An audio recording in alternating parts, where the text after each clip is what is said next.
ஸ்ரீ குருபியோ நமஹ. பரங்குன்றம் திருவிழா யூடியூப் சேனலுக்கு உங்க எல்லாரையும் நான் அன்போட வரவேற்கிறேன். திருப்பரங்குன்றம் திருமுருகன் திருவிழால நீங்க எல்லாரும் எல்லா நலமும் வளமும் பெற்று சந்தோஷமா இருக்கணும்னு நான் முருகப்பெருமான பிரார்த்தனை செஞ்சுக்கிறேன். அன்பர்கள் அனைவருக்கும் என்னுடைய மனமார்ந்த விநாயகர் சதுர்த்தி நல்வாழ்த்துக்களும் நமஸ்காரங்களும். இன்னைக்கு அதாவது ஆகஸ்ட் 27, 2025 புதன்கிழமை விநாயகர் சதுர்த்தி தினம். எல்லாரும் அவங்கவுங்க வீட்டு வழக்கப்படி களிமண் பிள்ளையாரோ அல்லது வேறு விதமான வடிவங்கள்லயோ பிள்ளையார வாங்கி உங்க வீட்டுக்கு அழைச்சிட்டு வந்து இன்னைக்கு எல்லா விதமான பூஜைகளையும் அவங்கவுங்க வீட்டு வழக்கப்படி பண்ண ஆரம்பிச்சிருப்பீங்க அப்படின்னு நினைக்கிறேன்.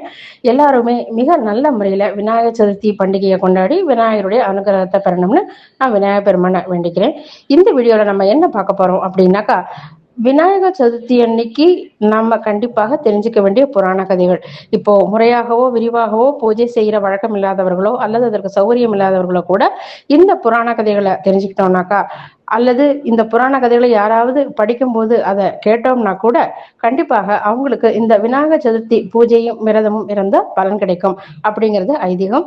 அதனால இந்த வீடியோல நம்ம விநாயகர் சதுர்த்தி அன்னைக்கு கண்டிப்பாக நம்ம படிக்க வேண்டிய அல்லது கேட்க வேண்டிய புராண கதைகளை பத்தி தெரிஞ்சுக்க போறோம். இந்த புராண கதைகள் எதை பத்தி அப்படின்னாக்கா, விநாயகர் சதுர்த்தி அன்னைக்கு விரதம் இருந்து பலன் பெற்ற சில பக்தர்களை பற்றினதுதான் இந்த புராண கதைகள். இந்த புராண கதைகளை பற்றி தெரிஞ்சுக்கிறதுக்கு முன்னாடி நம்ம முதல்ல விநாயகர் சதுர்த்தி பூஜையை பத்தி கொஞ்சம் தெரிஞ்சுக்கலாம். விநாயகர் சதுர்த்தி பூஜையை ஆத்ம வைபவம் அப்படின்னு சொல்றது வழக்கம். இப்ப ஸ்ரீகிருஷ்ண ஜெயந்தியை நம்ம ஜென்மாஷ்டமி அப்படின்னு சொல்றோம் இல்லையா, அதே மாதிரி விநாயகர் சதுர்த்தி பூஜையை ஆத்ம வைபவம் அப்படின்னு சொல்றது. ஏன்னாக்கா நம்ம எல்லாருடைய உடலுக்குள்ளேயும் ஆத்மஸ்வரூபமாக ஸ்ரீ விநாயகர் பெருமானை உரைகிறார் அப்படின்னு ஐதீகம். அதனாலதான் விநாயகர் சதுர்த்தி பூஜையை நம்ம ஆத்ம வைபவம் அப்படின்னு சொல்றோம். இப்ப பாத்தீங்கன்னாக்கா, ஸ்ரீ பார்வதி தேவி தான் விநாயகர் பெருமானை உருவாக்கினார் முதல்ல அப்படின்னு நம்ம புராண கதைகள்ல படிச்சிருப்போம். ஆனா அதற்கு முன்னாடியே இருக்கிற மூல தத்துவமாக விநாயகர் பெருமானே உரைகிறார் அப்படின்னு சொல்லிட்டு காணபத்தியம் அப்படிங்கிற நம்ம இந்து மத பிரிவு சொல்லுது. அதாவது காணபத்தியம் அப்படின்னாக்கா, விநாயகரையே முழு முதல் கடவுளாக கொண்டு வழிபடுகிற வழக்கமுடையவர்கள் காணபத்திய மதத்தை, அதாவது காணபத்திய பிரிவை சேர்ந்தவர்கள் அப்படின்னு சொல்றது. உங்க எல்லாருக்குமே தெரிஞ்சிருக்கும், ஆதிசங்கரர் இந்து மதத்தை 6 பிரிவாக பிரித்தார். அதனால அவருக்கு ஷண்மத ஸ்தாபனாச்சாரியார் அப்படின்னு ஒரு பேர் இருக்கு. அந்த 6 பிரிவுகள் என்னன்னாக்கா, காணபத்தியம், கௌமாரம், சைவம், சாக்தம், சௌரம், அதாவது சூரியனை முழு முதல் கடவுளாக கொண்டு வழிபடுவது, அதுக்கப்புறமா வைஷ்ணவம். இந்த 6ம் தான் ஸ்ரீ ஆதிசங்கர பகவத்பாதர் இந்து மதத்தை பிரித்த 6 பிரிவுகள். இந்த 6 பிரிவுகள்ல முதன்மையாக வர்றதுதான் காணபத்தியம். அதாவது கணபதி அப்படிங்கிற ஸ்ரீ விநாயக பெருமான முழு முதல் கடவுளாக கொண்டு வழிபடுகிற பிரிவு.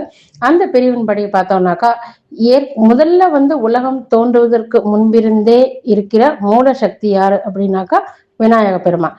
அதனாலதான் விநாயக பெருமானுடைய அவதார தினமாக, அதாவது அந்த மூல சக்தி ஒரு தோற்றம் கொண்டு அவதரித்த தினமாக கருதப்படுகிற இந்த விநாயக சதுர்த்தி தினத்தை ஆத்ம வைபவம் அப்படின்னு சொல்றது.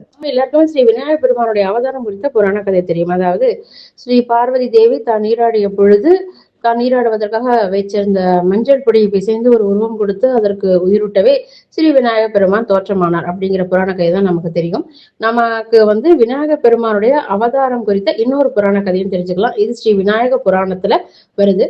கைலாய மலையில ஒரு ஒளி மிகுந்த ஒரு மணிமண்டபத்துல இறைவனும் இறைவியும், அதாவது ஸ்ரீ சிவபெருமானும் பார்வதி தேவியும் அமர்ந்திருக்கும் பொழுது அங்கு இருந்த சமஷ்டி பிரணவம் அப்புறம் வியஷ்டி பிரணவம், அந்த இரண்டுமே அந்த மணிமண்டபத்துல மிகுந்த ஒளியோட பிரகாசித்துக் கொண்டிருக்கின்றன. அந்த 2 பிரணவங்களையும் இறைவனும் இறைவியும் கருணையோட நோக்க அந்த 2 பிரணவங்களும் ஒன்றிணைந்து ஸ்ரீ விநாயக பெருமான் தோற்றமானார் அப்படிங்கிறது ஸ்ரீ விநாயக புராணம் சொல்கிற புராண கதை. அதற்கு பிறகு இன்னொரு புராண கதையும் ஸ்ரீ விநாயக பெருமானுடைய அவதாரம் குறித்து சொல்லப்படுகிறது. அதாவது வேதாந்தகன், நராந்தகன் அப்படின்னு 2 அசுரர்கள். அந்த 2 அசுரர்களுமே உலகத்தை ஆட்டி படைச்சாங்க. அவர்களுடைய எப்படி இருந்து இந்த உலகத்தை காப்பாற்றுறதுக்காக தேவர்களுடைய தாயான அதிதி தன்னுடைய கணவரான காஷ்யப முனிவருடைய ஆணைப்படி விநாயகரை வேண்டி தவம் இருந்து அவரையே தன்னுடைய மகனாக மகோர்கடல் அப்படிங்கிற பேர்ல பெற்றெடுத்தார். அந்த மகோர்கடல் தான் முழு முதற் கடவுள் அப்படின்னு முதல்ல தெரிஞ்சுக்கிட்டவங்க யாரு அப்படின்னாக்கா, ஆஹா, ஊஹு, தும்புரு அப்படிங்கிற 3 பேர். இந்த 3 பேர் யாருன்னா கைலாயத்தினுடைய இசை வல்லுநர்கள். இவங்க 3 பேரும் சின்ன வயசா இருக்கும்போது ஒரு நாள் காஷ்யப முனிவருடைய ஆசிரமத்துக்கு வருகை தராங்க. அங்கேயே தங்கிட்டு மறுநாளைக்கு காலையில நீராடிட்டு தாங்கள் கொண்டு வந்திருந்த பஞ்சமூர்த்திகளுக்கு பூஜை செஞ்சுட்டு தியானம் செய்ய அமர்ந்தாங்க. தியானம் முடிஞ்சு திரும்பி கண்ணை திறந்து பார்க்கும்போது பார்த்தா அந்த பஞ்சமூர்த்திகளும் காணும். அங்க இருக்கிற எல்லாரையும் கேட்டாங்க. அதுக்கப்புறமா மகோர்கடரையும் கேட்ட பொழுது மகோர்கடர் புன்சிரித்தபடியே தன்னுடைய வாயை திறந்து காமிக்கிறாரு. அங்க பார்த்தா காணாம போயிருந்த அந்த பஞ்சமூர்த்திகளோட சேர்த்து 14 உலகங்களையும் தரிசிக்கிற பெரும் பேரு அந்த ஆஹா ஊஹு தும்புரு ஆகிய 3 பேருக்குமே கிடைச்சது. அவங்க இந்த மகோர்கடர் தான் முழு முதற் கடவுள் அப்படின்னு அந்த சமயத்துல உணர்ந்தாங்க. நம்ம விநாயக பெருமானை வணங்கி வளம் பெற்ற சில பக்தர்களுடைய புராண கதைகளை பார்க்கலாம்.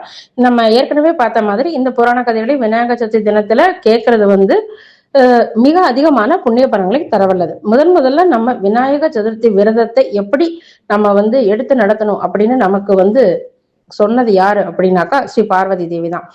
ஸ்ரீ பார்வதி தேவி தாக்ஷாயணி அப்படிங்கிற பேரோட தட்ச பிரஜாபதியினுடைய மகளாக பிறந்து வளரும் பொழுது தட்ச பிரஜாபதி நடத்தின யாகத்துக்கு சிவபெருமான அழைக்கல. அதனால மனம் வருந்திய தாக்ஷாயணி இந்த யாகத்தீயில பார்த்து தன்னுடைய தேகத்தை தியாகம் செஞ்ச புராண கதை நம்ம எல்லாருக்குமே தெரியும்.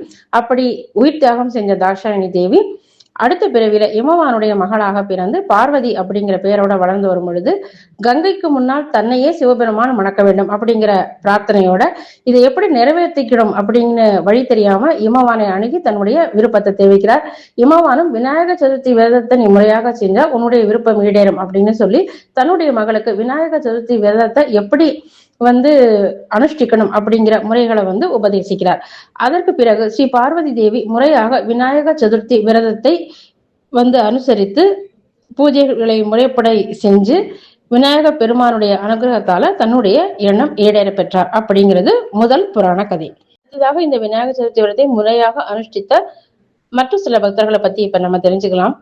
நம்ம எல்லாருக்குமே நல மகாராஜாவை பத்தி தெரியும். நல மகாராஜா தமயந்தியை மணந்து நிடத நாடு அப்படிங்கிற தன்னுடைய நாட்டை பத்மாஸ்தன் அப்படிங்கிற பெயர் கொண்ட தன்னுடைய மிக நல்ல அமைச்சருடைய வழிகாட்டுதலின்படி நல்ல முறையில ஆட்சி செஞ்சு வந்த பொழுது அவருடைய நாட்டுக்கு கௌதம முனிவர் வருகை இருந்தார். நல மகாராஜாவுக்கு பிறவா நிலை அடையணும், அதாவது முக்தி அடையணும் அப்படிங்கிற விருப்பம் இருந்தது. தன்னுடைய விருப்பத்தை கௌதம முனிவர்கிட்ட சொல்லி பிரார்த்தித்து கொண்ட பொழுது கௌதம முனிவர் என்ன சொல்றார் அப்படின்னாக்கா, நல மகாராஜாவை பார்த்து, நீ முற்பிறவியில கௌட தேசத்தினுடைய அரசனாக இருந்தார். நீ சத்துருக்களை ஜெயிப்பதற்காக நீ காட்டுக்கு போன.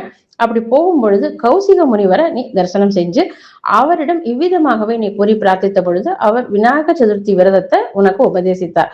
அந்த விரதத்தை அந்த பிறவி முழுவதும் நீ முறையாக அனுஷ்டித்ததன் பலனாக இந்த பிறவிலும் நீ அரசனாகவே இருக்கிறாய். அதனால இந்த பிறவிலும் அதே விநாயக சதுர்த்தி விரதத்தை நீ தொடர்ந்து அனுசரிச்சு வந்தா கண்டிப்பாக உனக்கு முக்தி கிடைக்கும் அப்படின்னு சொல்லவே நலமகாராஜாவும் இந்த விரதத்தை, அதாவது விநாயக சதுர்த்தி விரதத்தை முறையாக அனுசரித்து அதன் பெயராக பிறவா நிலையை அடைந்தான் அப்படின்னு ஒரு புராண கதை இருக்கு. அடுத்ததாக ஸ்ரீ விநாயக பெருமானை வணங்கி அருள் பெற்றவர் மன்மதன். மன்மதன் சிவபெருமானுடைய நெற்றிக்கண்ணால சாம்பலாகி மீண்டும் உயிர் பெற்ற புராண கதை நம்ம எல்லாருக்குமே தெரியும். அப்போது ஸ்ரீ ரதிதேவியினுடைய கண்களுக்கு மட்டுமே நீ தெரிவாய் அப்படின்னு சொல்லிட்டு சிவபெருமான் வரமளித்திருக்கிறார். ஆனால் தான் முன்பு போலவே எல்லாருடைய கண்களிலும் தெரியணும் அப்படின்னு மன்மதனுக்கு ஆசை. அந்த விருப்பத்தை சிவபெருமானிடமே சொல்லி பிரார்த்தித்த பொழுது அவர் அப்போது நீ விநாயக பெருமானைத்தான் இதற்காக சரணடையணும் அப்படின்னு சொல்லி விநாயக பெருமானுடைய ஏகாட்சர மந்திரத்தை மன்மதனுக்கு உபதேசிக்கிறார். இந்த மந்திரத்தை மன்மதன் என்ன பண்றாரு அப்படின்னாக்கா, மோர்காம் அப்படின்னு இப்ப சொல்றோம் இல்லையா, இது முற்காலத்துல மயூர கிராமம் அப்படின்னு சொல்லி வழங்கப்பட்டு வந்தது. இது மகாராஷ்டிராவில இருக்கு. இதுதான் விநாயக பெருமானுடைய திருத்தலங்கள்லயே ராஜதானி, அதாவது முதன்மையான திருத்தலம், அதாவது தலைநகரம்னு சொல்றோம் இல்லையா, அந்த தலைநகரம் என்னன்னாக்கா, அதாவது விநாயகருடைய வழிபாட்டு தலங்களுடைய தலைநகரம் என்னன்னாக்கா இந்த மோர்காம். இந்த மோர்காம் கஷேத்திரத்துல போய் இந்த ஏகாட்சர மந்திரத்தை மன்மதன் 1000 வருடங்கள் ஜபம் செய்து விநாயகரை நோக்கி தவம் இருந்தார்.